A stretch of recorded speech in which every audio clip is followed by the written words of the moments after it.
ওনার শাহাদাত আঙ্গুলটা আসমানের দিকে তুইলা কালিমা শাহাদাত পড়ছে। হুজুর পড়ার পরে উনি ওনার মাথাটা এভাবে লাড়া দিছেন যে হুজুর আমি শয়তান, ওইখান থেকে তার ঘাট থেকে আসার খেয়ে আপনার সামনে এসে পড়ছে। একজন ইমানদারের মাত্র ঘাড়ের লাড়া শয়তান সহ্য করতে পারে না। তা আপনি কোন জাতের ইমানদার? শয়তান সহ্য করবো দূরের কথা, আপনার ঘরের বউ আপনাকে ডরায় না। আপনার ঘরের বউ আপনাকে ভয় পায় না,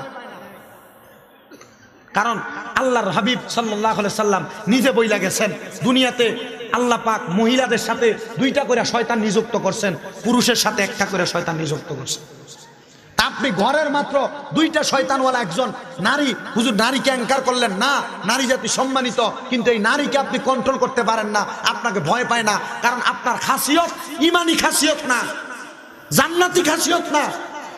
জান্নাতি খাসিয়ত হইলে আপনি আপনার নারী